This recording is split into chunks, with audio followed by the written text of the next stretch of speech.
하나님의 말씀을 봉독해 드리겠습니다. 이사야서 1장 1절에서 20절 말씀까지 되겠습니다. 하나님의 말씀입니다. 유다 왕 우시야와 요담과 하스와 히스기야 시대의 아모스의 아들 이사야가 유다와 예루살렘에 관하여 본 계시라.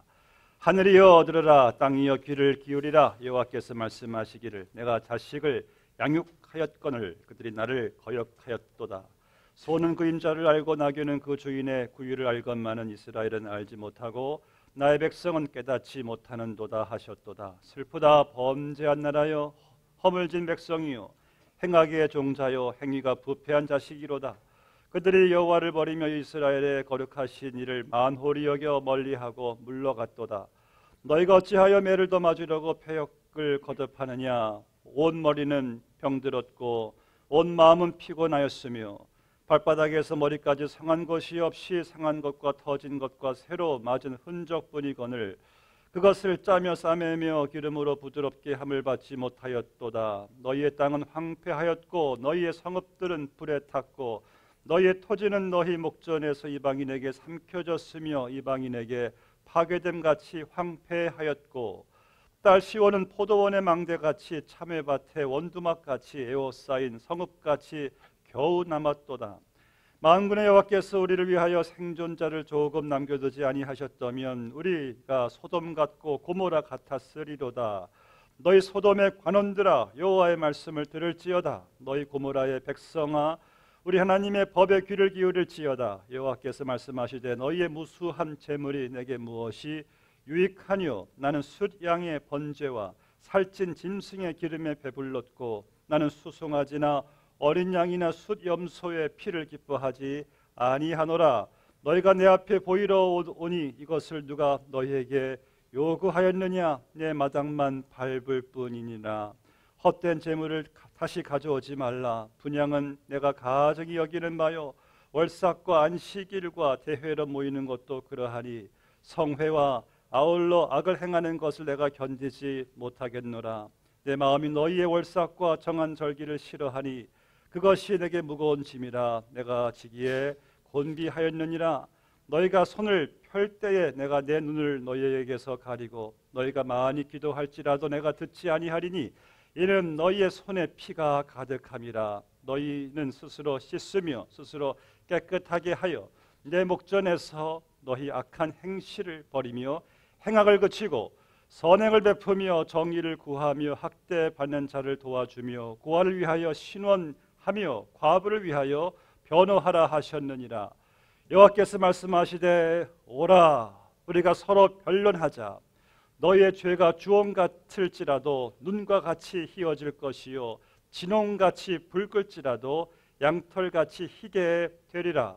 너희가 즐겨 순종하면 땅의 아름다운 소산을 먹을 것이요 너희가 거절하여 배반하면 칼에 삼켜지리라. 여호와의 입의 말씀이니라. 여호와의 입의 말씀이니라. 하나님의 말씀입니다.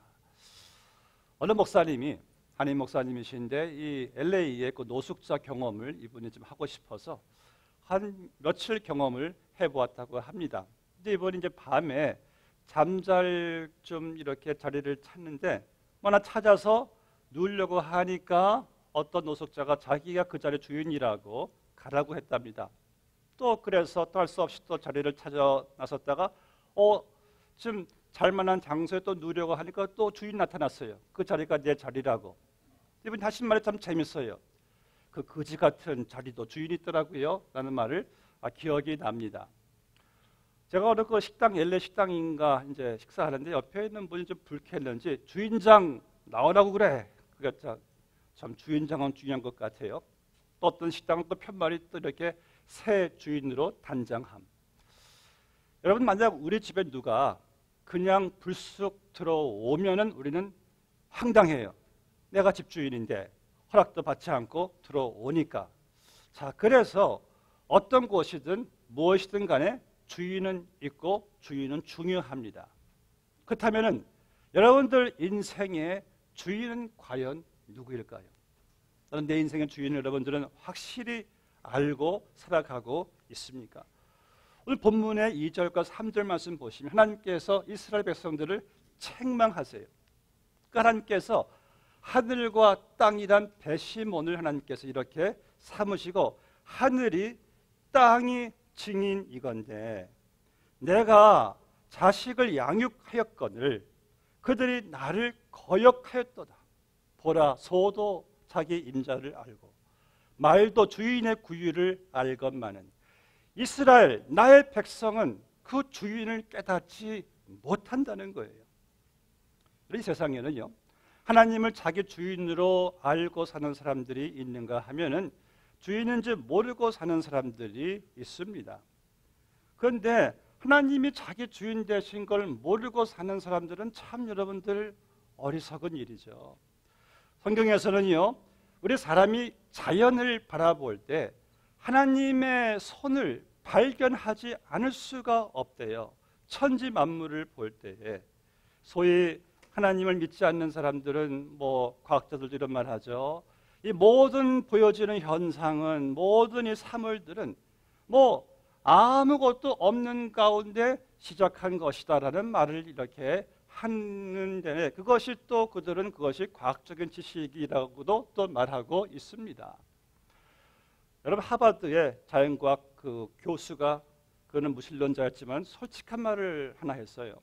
그가 말하건대 아무것도 없는 가운데서는 현재 여러분들이 보고 있는 법칙과 질서와 목적이 나올 수가 없다는 거예요. 예를 들어서 우리 지구는 중력이란 법칙이 있어요. 이 법칙이 없으면 이 땅에는 모든 물체들은 다 붕붕 떠 다닐 수밖에 없어요. 그런데 중력 법칙이 있으니까 내가 이렇게 서 있을 수가 있는 거예요. 그런데 그 중력 법칙이란 것은 아무것도 없는 가운데에서는 그러한 법칙, 목적이 생길 수가 없다는 겁니다. 먼저 목적이 있었기 때문에 중력 법칙이란 목적도 생겨나게 됐다는 것이죠. 또 우리가 숨쉬는 지금 산소 없으면 이 땅에 그 어떤 생물도 살아갈 수가 없어요. 그럼 그 산소도 아무것도 없는 가운데 산소가 생길 수가 없다는 거예요. 왜? 반드시 산소란 목적이 먼저 가정돼 있었기 때문에 산소가 나오게 되었다면 소위 추측하면서 아마 그렇게 시작했을 것이다를 믿는 것이 과학이 아니라 진정한 과학은 목적이 있었고 디자이너가 있었기 때문에 목적도 디자인도 나오게 되었다. 이것이 진정한 과학이죠. 그래서 성경을 말씀하기를 태초에 하나님이 천지를 창조하시느니라. 하나님은 천지 만물의 주인이십니다. 또 하나님은요, 역사의 주인이세요. 여러분, 만약 인간이 역사의 주인이었다면 벌써 역사는 벌써 인간들이 다 말아먹었어요. 벌써 끝이 나도 벌써 났을 것입니다. 근데 하나님께서 역사의 주인이시기 때문에 역사를 주관하셨기 때문에 역사가 이렇게 지탱되는 것이 아니겠습니까? 만약에요, 세계 2차 대전 시에 그 원자탄을 제일 먼저 독일이나 일본이 가지고 있었다면은 세계 역사는 달라졌습니다. 만약에 이순신 장군이 옥에서 못 나오고 처형당했다면은 한국 역사도 달라졌을 거예요. 만약 그 불가능하다고 여겨졌던 인천 상륙작전이 실패했다면은 오늘 저는 이 자리에 설 수 없게 될 겁니다. 이것이 다 여러분 우연일까요? 운이 다 이것이 좋아서일까요? 나아가서 예수님께서 만약 탄생하지 않으셨다면 인류 역사에 BC, AD, 주전, 주후란 이 역사의 기준도 없었을 것이에요. 히스토리, 그분의 역사. 그래서 역사는요, 예수님의 주인 되심을 제외하고는 설명이 안 되는 것이 인류 역사입니다. 주님은, 하나님은 역사의 주인이십니다. 그것 때문에 지금 인간들의 그 죄성과 끊임없는 탐욕으로 지구는요, 역사는 진통을 겪었고 또 지금 계속 진통을 겪고 있어요. 그럼에도 불구하고 역사가 이렇게 지탱하고 있는 것은 인간이 주인이 아니고 하나님이 주인이시기 때문에 역사는 계속 그분의 뜻을 따라서 지금 전개되고 있는 것을 보게 됩니다. 힐러리냐 아니면 트럼프냐 우리는 몰라요. 11월 8일 날 결정될 거지만은 역시 그 역사도 그분의 주권 안에서 다 계획된 것이고 전개되는 것이지 인간이 역사를 주도해 나가는 것은 아니란 사실을 다시 한번 깨닫습니다. 또 여러분들의 주인은 누구입니까? 여러분들 내가 어떻게 지금 태어났습니까? 우리 어머니와 아버지가 이 지구에 70억 대 1이란 경쟁률을 뚫고 두 분이 만나서 결혼해서 또 한 남자의 3억 개의 정자가 한 남자와 만나서 3억 대 1의 경쟁률을 뚫고 내가 태어나게 됐어요. 이것이 소위 과학자들이 말하는 우연에서 시작된 것일까요? 제가 전에 섬기던 교회에 한 성경 공부에 산부인과 의사가 나왔어요. 공부를 하는 가운데 한 분이 묻습니다. 제가 참 신기한 게 있어요. 어떻게 그 아기가 엄마 그 물속에서 여기 물이란 것이 아기의 그 물백이에요. 엄마가 넘어져도 다치지 않게 해주는 건데 참 신기하죠. 어떻게 아기가 10개월 동안 그 엄마 물속에서 그 배꼽으로 숨을 계속 쉬고 있다가 어떻게 밖으로 나오자마자 그 숨 쉬는 게 태에서 코로 숨을 쉬는 어떻게 수중 동물이 지중 동물이 됩니까? 이렇게 묻는 거예요. 산부인과 의사가 저도 몰라요. 그러니까 제가 교회에 나오죠. 우리가 설명할 수 없는 이 인체의 신비함, 이 사실을 다윗은 알고 있었어요. 시편 139편 13절 말씀. 주께서 내 내장을 지으시며 나의 모태에서 나를 만드셨나이다. 내가 주께 감사함은 나를 지으심이 심히 기묘하심이라. 여러분 옆에 분에게 인사할까요? 기묘하십니다. 기묘하신 분과 함께 여러분 옆에 지금 앉아 계십니다. 그렇습니다. 나를 지으신 분이 그 주인은 하나님이세요. 내가 어떻게 우연히 이 세상에 존재하게 되었습니까? 나의 주인이 있어요. 그런데 본 말씀을 보시면은 창조주이시며 주인 되신 하나님께서 인생들의 주인이신 그 하나님을 모르고 살아가는 모습을 보시면서 한탄하고 계세요. 2절 말씀에 소는 그 임자를 알고 나귀는 그 주인의 구유를 알건만은 이스라엘은 알지 못하고 나의 백성은 깨닫지 못하는 도다. 어떻게? 짐승도 그 주인을 알고 주인에 대한 충성심이 있는데 하나님의 형상대로 지음받은 인간이 어찌 하나님의 주인 되심을 모를 수가 있다는 말이죠. 여러분, 우리는 알아요. 우리는 짐승보다 낫다는 사실을 압니다. 하나님이 보실 때 짐승도 주인을 아는데 어찌 하나님의 형상으로 지음받은 사람이 그 주인을 모를 수가 있단 말인가? 전 적어도 여기 계신 여러분들은 내 주인이 하나님이란 사실만큼은 확실하게 알게 되시기를 주의 이름으로 축복합니다. 오늘 말씀의 핵심적인 질문은 이거예요. 자, 하나님을 주인으로 알고 있다는 이스라엘 백성들의 하나님이 그들의 삶을 보니까요, 그들의 삶에 하나님을 주인으로 인정해 드리는 삶의 모습이 안 보이는 거예요. 하나님이 슬퍼하시는 너희가 어찌 그럴 수가 있느냐. 하늘아 들으라 네가 내 증인이다. 땅아 들으라 네가 내 증인이 아니냐. 어찌 내가 저들을 자식처럼 양육하였는데 어찌 저들이 나의 주인됨을 거역할 수가 있단 말이냐.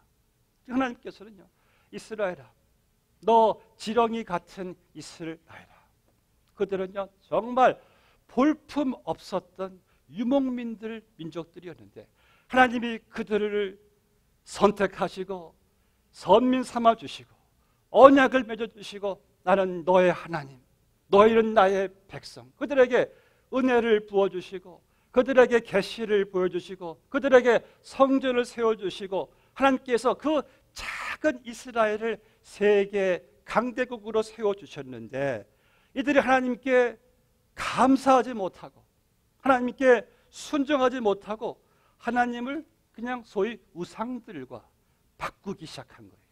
그저 하나님을 많은 우상들 가운데 그저 한 신으로 이들이 여기게 된 것이 스스로 교만해집니다. 세상 영화를 더 좋아해요. 하나님 명령을 무시해요. 하나님의 심판을 우습게 여기다가 마침내 하나님의 반역자가 되어버립니다. 3절에서 소는 그림자를 알고 나귀는 그 주인의 구유를 알건만은 이스라엘 하나님께서 찬양을 받으시는 이스라엘이 어찌 알지 못하고 백성이 아니라 나의 백성은 깨닫지 못하는도다. 여러분 하나님의 심정 좀 이해할 수 있습니까? 이스라엘 나의 백성아 모른다는 거예요. 여러분 소는요 주인의 명령이라면은 죽기까지 충성한답니다. 우리가 볼 때 어리석은 양들도요 주인을 안 돼요. 이 케네시 베일리라는 분이 쓴 책에 선한 목자라는 책에서요 그 중동 지방에 1930년대쯤에 폭동이 일어나가지고 당시는 모든 목축업이니까 양과 염소를 다 그냥 빼앗았답니다. 시간이 지나면서 정부가 양과 소를 돌려주겠다라고 이제 선포하면서 너희들이 원금을 가지고 오면은 빼앗긴 양들 다 주겠다 그래가지고 그 중에 한 사람이 빼앗긴 8마리의 양을 찾으러 원금을 가지고 갔어요. 가서 원금을 주고 그러니까 그 군인이 당신이 마음대로 가지고 가십시오 하면서 하는 말이 나는 내가 양육한 8마리의 양만 가지고 가겠습니다. 군인이 콧방 웃겨요. 이 많은 양들 가운데 그걸 어떻게 네가 아느냐 하니까 이 사람이 목자가 그때 호각을 부니까요 신기하게 수만 마리 양 가운데 딱 8마리가 나오더랍니다. 실제 이야기예요. 양은 내 음성을 안 하니 양들도 주인을 안 돼요. 또 말은요 여러분 말의 용기를 아십니까? 말은 그 주인이 탄 상태에서는 총알이 빗발치고 그 앞에 칼날이 불꽃 튀겨도 주인이 명령하는 한 계속 후퇴하지 않고 달려간다고 합니다. 이 주인만 타 있으면은 대팔이 떨어져도 절대 말은 그 주인이 그 정한 방향을 벗어나는 법이 없대요. 심지어 절벽을 향해 달려가도 주인이 명령한 한 절벽도 뛰어 내린답니다. 말 안 돼요? 말 돼요. 정말 말이 안 되는 것은 뭔지 아십니까? 하나님의 형상으로 지음받은 우리가 참 대단한 은총을 받은 우리가 그 아들의 피로 값주시고 사심받은 우리가 구원받은 우리가 하나님께 충성하지 않는 것이 이게 말이 안 되는 거예요. 오늘 말씀 보니까 하나님께서는 짐승도 그 주인을 알고 주인에게 배은망덕하지 않는데 내가 자식같이 양육한 이스라엘 4절 보세요. 나의 백성은 하나님을 버리며 만홀히 여기며 멀리하며 물러갔도다 하시고 하나님께서 정말 비탄에 빠져 계시는 말씀을 보게 됩니다.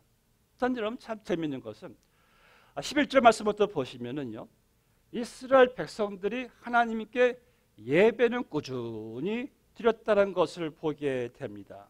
그런데 본문에 보니까 하나님께서 이스라엘의 예배를 받지를 않으셨대요. 본문의 11절 말씀 보세요. 너희의 무수한 재물이 내게 무엇이 유익하니요? 나는 너희 재물을 기뻐하지 아니하노라. 12절에서는 너희가 내 앞에 보이러 오니 이것을 누가 너희에게 요구하였느냐? 내 마당만 밟을 뿐이라. 13절에서는 헛된 재물을 다시 가져오지 말라. 내가 가증히 여기는 바여 내가 견디지 못하겠노라. Enough is enough. I'm fed up with your sacrifice라고 이렇게 하나님께서 말하는 거예요. 좀 이상해요. 하나님께서 예배를 받으시려고 모세에게 제사법과 제사 절체와 또 제물들을 하나님께서 다 설명해 주셨는데 이스라엘 백성들이 그대로 가서 제사 드리고 제물에 피도 뿌리고 기름도 다 올려 드렸는데 왜 하나님께서 왜 그 예배를 제사를 받지 않으시겠다라고 그러신 건가요? 오늘 설교 제목대로 그들은 하나님을 자기 삶의 주인으로 삼지를 않았어요. 성전 밖에서의 그들의 삶은 예배를 받으시는 하나님과는 전혀 상관없이 자기들의 온갖 죄악을 일삼아 행했고요. 그들의 삶의 도덕과 윤리도 땅에 떨어졌고요. 그리고 하나님이 주인 되시지 않기 때문에 그들은 그저 모든 이방인들 신들까지 함께 다 끌어모아서 하나님과 함께 이방 신들을 겸해서 섬기고 의지하고 돈, 금, 운 같은 것들을 의지하면서 살아가면서 하나님을 많은 신들 가운데 그저 하나로 여기고 나와서 하나님께 축복해 주세요 하고 제사를 드리니 그러한 마음을 신령을 아는 하나님께서 그 예배를 받으실 수가 없다고 말씀하신 것이죠. 본문의 13절 말씀에 보면은 이들의 예배가 제사가 가증한 것이라고 말씀했어요. 성경에서요 가증하다는 것은 이방 우상들을 섬길 때 가증한 것입니다. 우상 숭배가. 자, 이방 신들에겐 특징이 있어요. 그들의 특징은요, 그들이 믿는 우상에게 가서 제물을 바칩니다. 왜? 우상의 화를 좀 면하기 위해서, 그리고 우상에게 좀 복을 받으려고. 그때만 그렇게 한 다음에 그 신전을 나가서부터는 우상과는 전혀 상관이 없는 자기 멋대로의 삶을 그들은 살아가요. 그러면서 때가 되면 또 가서 복을 빌자 해서 또 신전에 가서 우상에게 또 피를 바치고 제물을 바치면서 복을 끌어당기려고 하는 그들의 그 마음을 보게 됩니다. 하나님께서 이스라엘아, 너희가 나를 그렇게 여기는구나.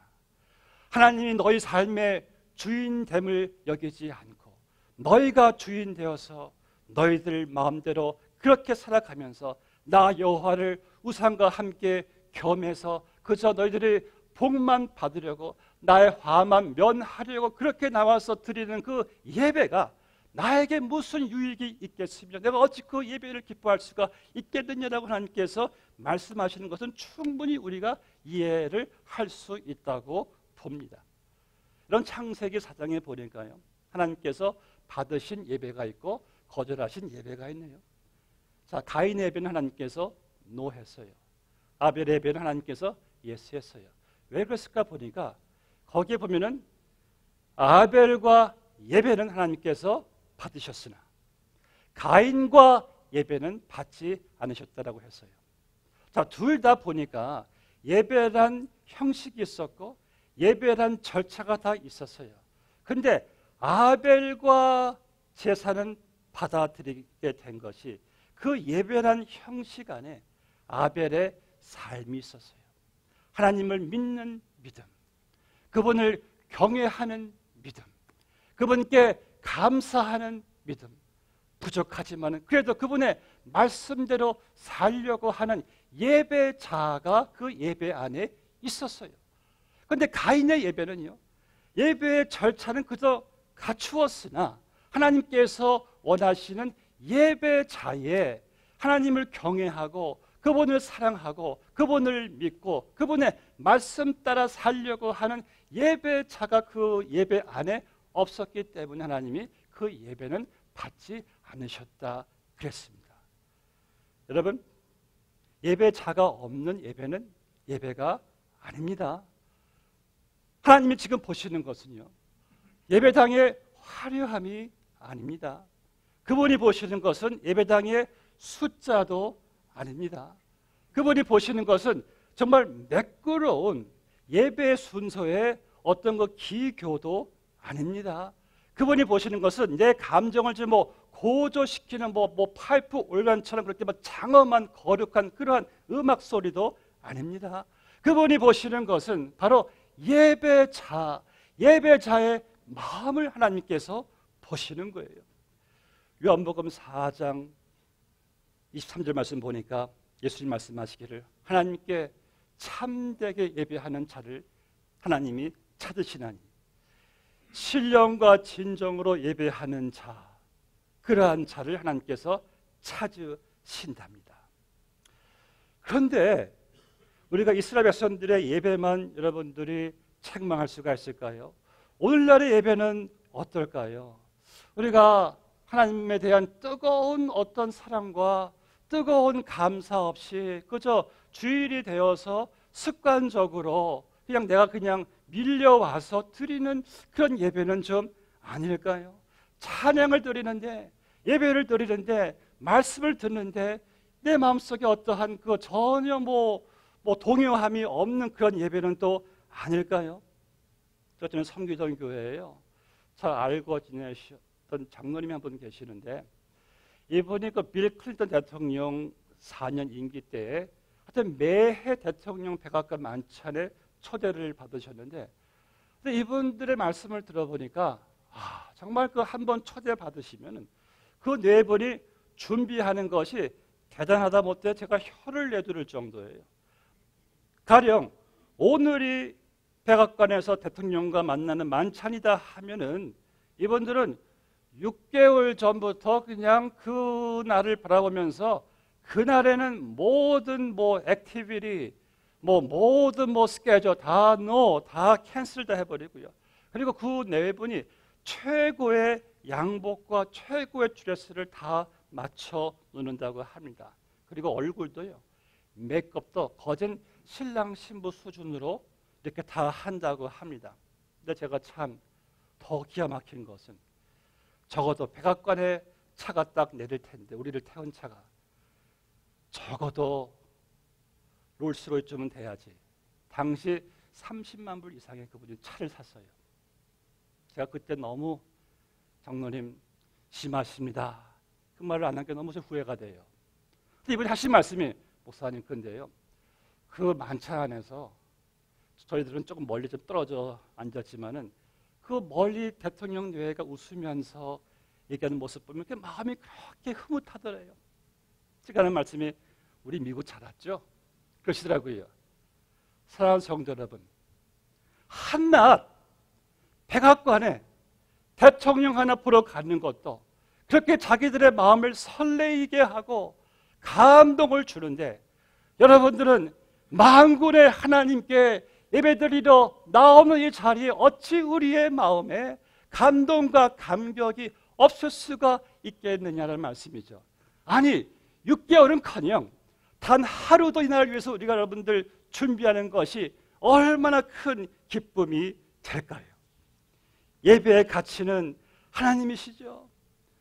또 오늘날의 예배는 또 어떻습니까? 매주 반복되는 예배를 드리다 보니까요, 우리가 듣는 말씀에 대해서 매주 들으니까 말씀에 대한 어떠한 그 실천에 대한 노력은 이렇게 전혀 하지 않으면서 매일 거듭 예배 드리는 우리의 모습을 바라볼 때에, 여러분 참 신기한 것은 내가 주일날 하나님께 예배를 드리고 그 하나님을 내가 만날 때에 예배 전과 예배 이후의 우리의 삶이 이게 안 바뀌는 게 참 이게 기적이에요. 그래서 물론 우리가 완전하지는 못합니다. 여러분들이 다 우리도 성화 중이고 다 공사 중이기 때문에, 그러나 우리가 예배를 드리고 하나님을 인격적으로 내가 만나고 그 하나님께 내가 감사하며 예배당을 나갈 때 우리의 삶은 조금이라도 내가 본 하나님, 분이엘의 하나님을 내가 보면서 나의 삶이 조금씩 변해가는 것이 여러분들 예배의 삶이 아닐까요? 그런데 이스라엘 백성들의 삶은 형식만 갖추었어요. 하나님을 주인 삼지 않은 그들한 삶의 하나님께서 오늘 본문의 18절과 20절을 보시니까 이렇게 하나님께서 말씀하세요. 여호와께서 말씀하시되, 오라, 우리가 서로 변론하자. 너희의 죄가 주홍 같을지라도 눈과 같이 희어질 것이요 진홍같이 붉을지라도 양털같이 희게 되리라. 너희가 즐겨 순종하면 땅의 아름다운 소산을 먹을 것이요 너희가 거절하여 배반하면 칼에 삼켜지리라. 여호와의 입의 말씀이니라. 하나님께서 이스라엘 백성들이 예배 형식은 잘 갖추고 있었고, 예배는 열심히 그냥 하나님께 가서 양의 기름도 드리고 소들 양들의 피도 다 흘려 제사를 다 드렸지만은 그들의 삶이 전혀 하나님을 주인 삼지 않고 하나님 말씀에 순종하지 않고 우상들과 하나님을 겸하여 섬기고 그저 하나님께 복받기만을 바라니까 하나님께서 이제는 그러지 말고 회개하라. 가장 중요한 것은 너와 나의 관계의 회복이다. 가장 중요한 것은 너희의 예배의 회복이다.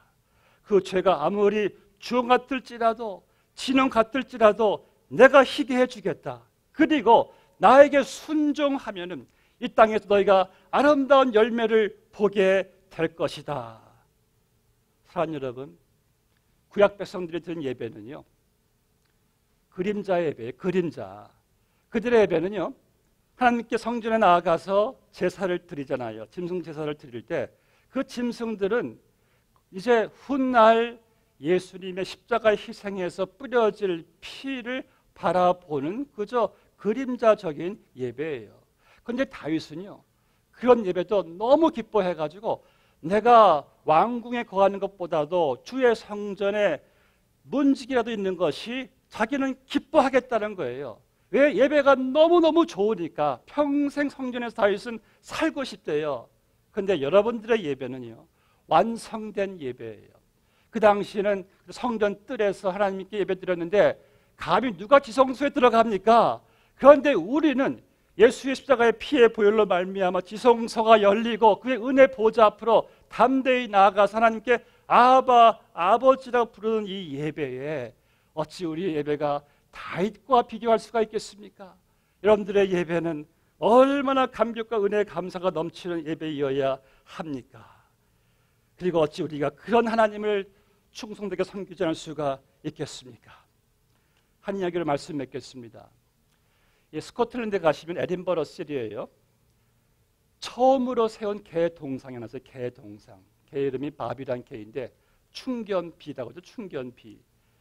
이 바비란 개 주인이 그 당시 귀족이었는데 이 귀족은요, 아침마다 일어나면은 이제 밖에 나가면 바비가 신나서 점프하죠. 그럼 그 바비와 함께 이제 산보를 하고 그 바비를 목을 묶어 놓고 하루 일과가 시작되는 거였어요. 근데 어느 날 아침에 바비가 보니까 주인이 안 나와요. 이상해요. 그래서 끙끙하면서 이제 그 문을 막 그냥 긁기 시작합니다. 주인이 안 나오는 거예요. 집을 계속 맴돌아 주인의 거동이 전혀 보이지 않자. 그런가 하면 30분쯤 지났을까? 차가 하나 딱 서더니만 의사가 달려 들어갑니다. 그때 바비도 그냥 깡무사 함께 그냥 잽싸게 주인의 방으로 들어갔어요. 그래서 이 의사가 진찰을 하면서 보니까 고개 흔들면서 이 주인이 사망했다는 것을 듣고 바비는 계속 주인을 슬픈 눈으로 이렇게 쳐다봅니다. 이제 장례식이 되는데 이 바비가 장례 행렬을 자기도 끼겠다고 막무가내로 하니까 할 수 없이 목사님이 장례 행렬에 바비도 허락을 했어요. 이제 장례식이 진행되면서 이제 그 매장하는 하관식을 하는데 이 바비란 개가 그냥 주인의 관에 함께 뛰어 들어가 버린 거예요. 그 무덤 속으로. 사람들이 간신히 그 개를 끌어냈죠. 그리고 사람들은 다 돌아가는데 이 바비가 계속 그 주인의 무덤 곁을 지키는 겁니다. 그리고 이제 한 3일 후인가 유가족들이 그 무덤에 가니까 아직까지 바비가 슬피 그 무덤 곁에 있는 거예요. 그래서 주인 그 유가족들이 그 개를 데리고 가려고 하니까 그냥 결사적으로 바비가 움직이질 않습니다. 할 수 없어서 그냥 음식들을 좀 남겨주고 떠난 다음에 한 달 후에 다시 그 묘지를 가니까 여전히 그 바비라는 개가 그 주인 곁에 누워 있는 거예요. 그래서 안 되겠다 싶어가지고 유가족들이 바비에게 개집을 만들어 줬어요.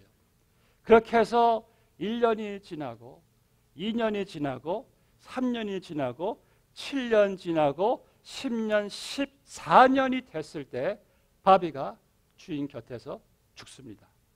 이 사실을 이제 그 에딘버러 시리의 시민들이 듣고 이 개의 충성심을 우리가 기리자 그래가지고 스코틀랜드 역사상 처음으로 세운 동상비가 이 바비의 동상인데 그때는 이제 묘비에 있었지만 지금은 그 주인이 그 운영했던 그 마켓 안에 지금 그 동상이 세워져 있습니다.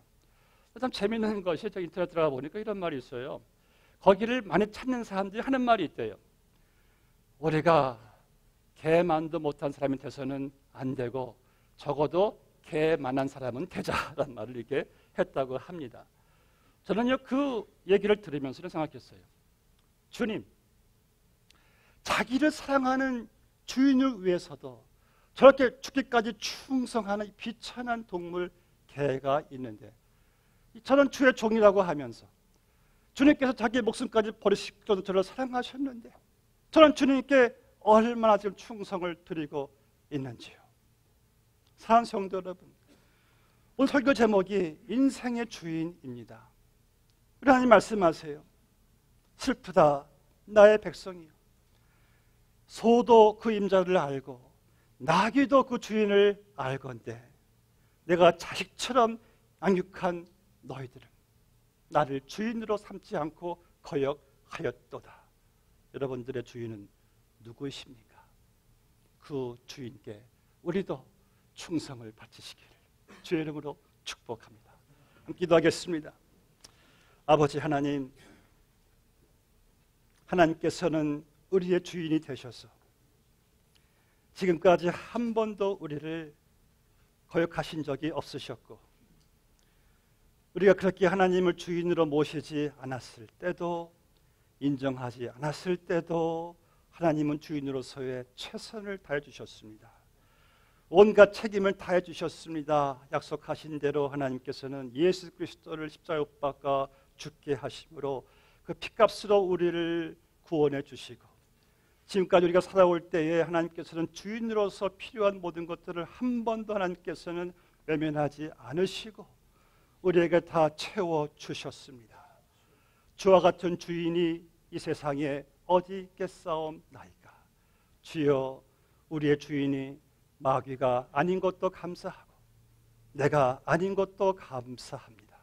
나의 주인이 나보다 나를 더 사랑하시는 하나님이시란 것이 얼마나 감사한지 모릅니다. 하나님, 내 인생을 책임지시는 하나님이 주인이시기에 우리는 내일을 걱정하지 않습니다. 영혼을 걱정하지 않습니다. 신실하신 주인은 반드시 나를 책임져 주실 것을 믿기 때문에 이제 주여, 우리에게 한 가지만 더 허락하여 주시옵소서. 우리 남은 여생 하나님의 주인 되심을 거절하거나 무시하지 말게 하시고 나의 주인이신 하나님을 더욱 사랑하고 더욱 충성할 수 있는 우리 모두가 다 되게 하여 주시옵소서. 예수님의 이름으로 기도드리옵나이다. 아멘.